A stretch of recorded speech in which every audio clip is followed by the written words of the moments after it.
Ano, hihilata na lang ba ka dyan buong magdamag? Hindi porket bakasyon, anong oras na ayaw gigising? Marami pa tayong ligpitin. Ma, pagbigyan mo naman kami. Bakasyon naman sarap pa matulog. Ay, hindi pwede. Kukurutin ko yung mga singit nyo pag di pa kayo bumangon dyan. Nung bata pa ako, palagi kaming gumagawa ng saranggola tuwing malakas ang hangin. At madalas namin ginagawa to tuwing bakasyon, lalo na kapag tapos na ng klase, yung tipong hindi ka nagigising tuwing madaling araw. At magigising ka na lang ng 9 AM to 10 AM. Sarap talaga matulog no, pag walang pasok. Yung tipong pagkagising mo, tutulog ka na lang ulit. Na kahit naabutin kayo ng gabi, hindi mo na poproblemahin kung may pasok ka ba o wala. At pagdating naman sa klase, hindi ka na rin mamumblema pagdating sa mga ipapasang project at mga homework na kailangan mong ipasa. Naalala ko dati, natuto lang ako gumawa ng saranggola sa kapapanood ko sa mga kaibigan kong gumagawa. Dahil di naman tayo matututo kung hindi natin susubukan. Naalala ko tuwing bakasyon palagi kaming napapagalitan ni mama dahil sa anong oras na kami nagigising. Ano, hihilata na lang ba ka dyan buong magdamag? Hindi porket bakasyon, anong oras na ayaw gigising? Marami pa tayong ligpitin. Ma, pagbigyan mo naman kami. Bakasyon naman sarap pa matulog. Ay, hindi pwede. Kukurutin ko yung mga singit nyo pag di pa kayo bumangon dyan. O diba? Kaya dapat sumunod na lang agad.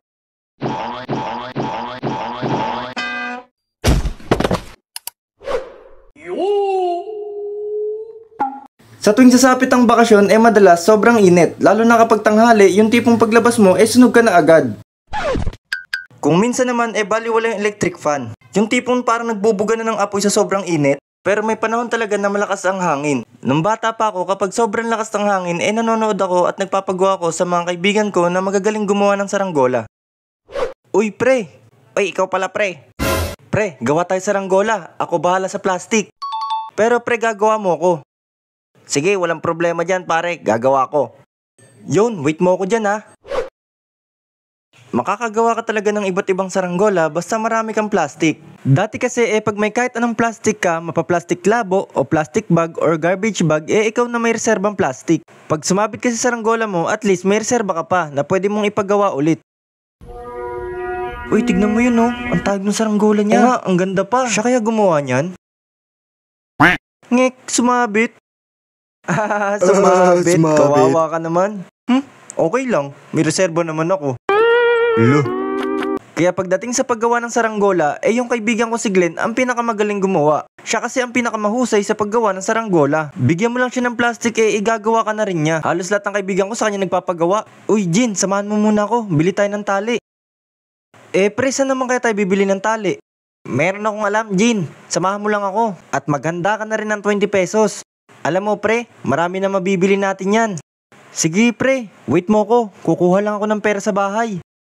Ang ginagawa namin bumibili kami sa patahian ng sinulid. Ito yung sinulid na hindi na ginagamit at binebenta na lang ng mura kaysa sa tindahan na napakakonti. At bukod doon marami yung sinulid kapag sa patahian ka bumili. At matitibay din yung sinulid na nabibili namin. O diba, sabi sa'yo marami mabibili natin.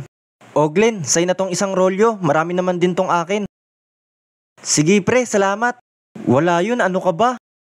Pagdating naman sa pagkakaibigan kailangan nyo magbigayan. Hindi naman masama ang magbigay. Tapos kapag nagawa na ni Glenn yung akin at kanya, pumupunta kami sa palayan para magpalipad. Sa tuwing nagpapalipad kami, kakaiba yung saya lalo na pag nasa ere na yung saranggola mo. Naalala ko dati, ang kinakatakutan ko bukod sa pag sumabit ang saranggola mo, yung mga saranggola din na nandadagit. Kapag may lumalapit kasi na saranggola sa akin, alam ko nang dadagitin yun. O teka, bakit mo binababa na? Paano? Tignan mo sa taas, may nandadagit na naman pre. Pero ang pinaka-the best talaga yung ginawa kami ni Papa ng boka-boka kung tawagin. Ito yung saranggolang papel na walang stick at papel lang talaga. O kuya, mukhang malakas ang hangin Gusto mo ba magpalipad? Anong papaliparin pa? Saranggola. Pero ito, gawa lang sa papel. Sa itsura niyan pa, mukhang di lilipad yan Oo nga pa, wala namang walis tingting yan Lilipad to. Ano ba kayo? Yan ang unang saranggola namin dati O kuya, paliparin nyo na Sige pa. Naalala ko noon napalipad namin ng kapatid ko yung ginawang boka-boka ng papa namin. Tara Ron, paliparin natin. Hagis mo, ako magpapalipad nito. O sige kuya, ako maghahagis. Sige, tara. Sige Ron, hagis mo na. Sige, pagbilang ko ng 3, ihagis ko na. 1, 2, 3. Uy, tumataas na. Uy, lumilipad na nga. Ang galing! Lumilipad na nga! Oh, sabi sa inyo lilipad yan. Naalala ko dati may biglang lumapit sa amin na binata at sinira yung ginawang saranggola ng papa namin. Medyo nalungkot lang ako dahil nag-effort ang papa namin para lang may paglibangan kami ng kapatid ko. Hoy, kayong dalawang tukmol. Mukhang maganda yung pinapalipad nyo, akin na lang yan. Ayoko nga. Bilis, bigay nyo na sa akin yan, sisirain ko yan. Di subukan mo. Ayaw nyo ipahiram ha. Ayan, eto pa. Sisirain ko talaga to. Ayan, sira na. Wala na kayong saranggola. Ang yabang-yabang naman na ito. Porkit malaki ka lang. Tara Ron, uwi na lang tayo.